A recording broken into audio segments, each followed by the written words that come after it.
My first experience with Tekken was in late 2022, and I actually loved the experience. For the longest time, I didn't think I would like the Tekken series because it's so technical. Whoa, hold up. Wait a minute. Did you say you didn't think you'd love Tekken? Now that's blasphemy. This game is a godsend. Have you ever played in Tekken Tag? As seen on screen. Come on, Tekken Tag was golden. But I really do love it. Also, since Tekken is the premier 3D fighter, I want it to succeed, and it needs one thing to actually be successful. That one thing is rollback netcode. The current netcode used in Tekken 7 is merely acceptable. So why does Tekken 8 specifically need rollback netcode? As much as I love Dead or Alive and Soul Calibur, I have to admit they are not the cream of the crop in terms of market share.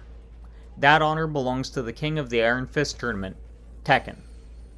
As the king of 3D fighting games... Wait, aren't you the Soul Calibur king here? Like, you destroy me. I don't know about Tekken. We haven't fought in Tekken yet. But we'll see. Tekken needs to do a number of things, and innovations are at the forefront of this.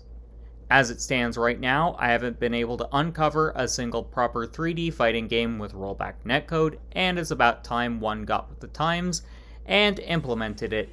Given Tekken is going to be the biggest budget fighting game after Capcom's Street Fighter VI, this is the perfect time to add it.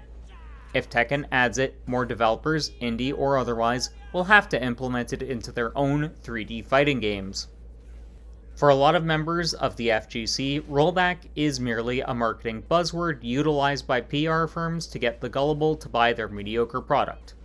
And while it is true a lot of 2D fighting games now feature mediocre rollback, it is a hell of a lot better than even the best examples of delay-based netcode.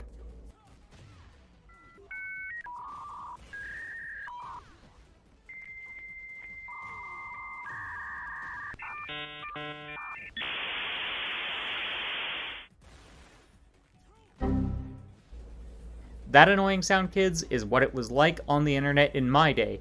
Now imagine that in your fighting games. That's what it's like to play on, even with the highest quality delay-based netcode. Tekken 8 simply cannot have mediocre netcode. It'd actually hurt the sales of the game in the short term. Just look at 2019's Samurai Showdown reboot. It floundered in sales initially and then found stronger sales figures once SNK announced rollback netcode would be implemented come the spring of this year. Because of this announcement, casuals and middle-of-the-road players who would have never given the Sam Show games are actually giving them a fighting chance. Hey everyone, Edgar here. So, my brain is starting to die out from all these jokes. But, full honesty here. I've been saving up his outtakes, and yeah, I might be doing a little side project here with that, but hey, keep an eye out. It's going to be uploaded sometime soon.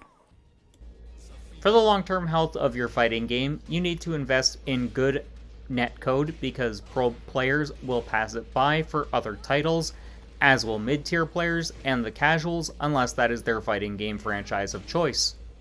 If I was still a casual player, for example, I would not give a flying fuck about most fighting games, but good online might be enough to entice me. As much as it pains me to admit it, the sports community plays a huge role in whether a game lives or dies if it has any semblance of a competitive scene. This is both good and bad for the game. However, a more robust online means more tournaments will be held at more casual levels, which fosters a love for the game, which means you have a greater chance of converting a casual into a lifelong fan. Usually by the end of the game's life cycle, it's only the diehard lunatics who continue playing it, and if you're a newer player, you're going to either be a masochist who loves getting their ass kicked, or you're going to get torched so badly you're going to permanently be turned off that game franchise. With good rollback, it's more likely casuals will stick around and move up to mid-tier caliber players. Going forward, developers are going to have to keep the lower end of players happy, as these are the players who are going to keep the game around for longer.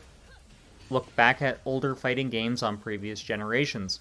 Part of why they're still around at some tournaments is because the community fostered support for newcomers and people still want to keep the spark going. Fighting games aren't the disposable commodity that most developers think they are. Obviously, no one could have predicted the COVID-19 pandemic. However, the pandemic really did highlight just how abhorrent the online conditions for fighting games had become. Even fighting games with a ton of excitement and fan support behind them were left out in the sun to rot because of their putrid netcode. 2018's BlazBlue Cross Tag Battle is a perfect example of this. The game had a lot of hype behind it because it had so many insanely cool IPs featured, and for the early portion of that game's lifespan, it was fairly popular in the FGC. However, once lockdowns happened, a lot of fighting games stopped seeing support in the player base because games were nigh unplayable. If Tekken 8 embraces rollback, Bamco could prepare for the worst should it ever happen again. They say imitation is the best form of flattery. Well, Tekken is probably one of the best fighters to imitate. Even if you aren't a fan of Tekken, the innovations found within the franchise are undeniable. A proper 3D fighter using rollback would be pretty innovative, and it would cause other developers to take a look at it and be like, yes, I'm adding this to my next game. Basically, if Tekken adds this, we all win in the end, and that is an amazing proposition. I am quite excited for Tekken 8. If it comes this year, great. If it doesn't come, also great. However, one can't deny that Bamco could have a real game changer on their hands. But what do you think? Do you feel Bandai will indeed roll into the next generation of netcode, or do you think they'll be as dead as a dinosaur on this front? Comment below. And feel free to hop into my ring and challenge me on Twitch sometime. Links to that and my socials will be in the description, and feel free to check out some of my other videos, which will be popping up on screen now. And until next time, keep blazing that trail.